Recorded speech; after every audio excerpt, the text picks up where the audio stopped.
Prayer is a byproduct of theism. You start with a belief in God, then naturally some kind of relationship between you and God is needed. That is prayer. You start praising Him. Of course, there is some motivation. You are asking something through your prayer. It is business.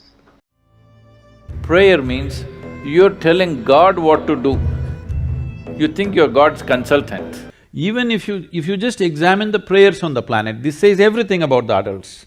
95% of the prayers on the planet are just about, dear God, give me this, give me that, save me, protect me. Does it sound like survival or divine expansion? Maybe only 5% is there. 95% is only save me, protect me, give me this, give me that, isn't it? This is all survival process, outsourced.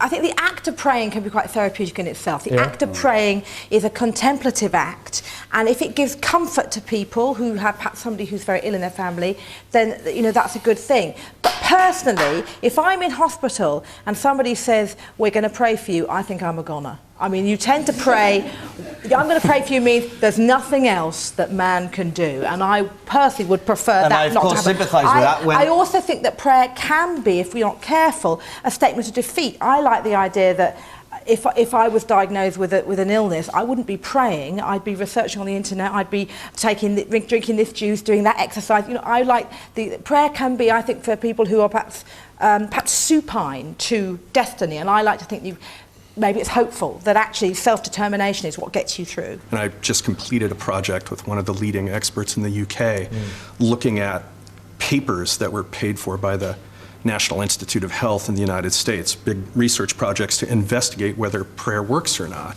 And we looked carefully at all these studies. And one thing became very clear: when people know that they're being prayed for, then they have a tendency to believe that it works. But if you blind them to the knowledge of whether they're being prayed for or not, prayer has no effect whatsoever. Well, I think there are two effects that, because I spend a lot of my time trying to work out cause and effect, obviously with treatments, and undoubtedly there is a powerful placebo effect. Have you ever seen a cure that you just have no explanation for, that is otherwise inexplicable, that you think, oh, no. Well, I can give you a very... I'm just asking Daphne just now to see, because she's... Firstly, no, but the other thing is that biological variation, so for example with somebody who has terminal cancer, biological variation always means that there is an outlier who beats the odds. There will always be people who beat the odds. And if you believe in God, which I don't, that you might attribute it to prayer. If you believe in homeopathy, you might attribute the beating the odds to homeopathy. And if you actually, the area that I'm interested in is obviously a lot of cancer drugs.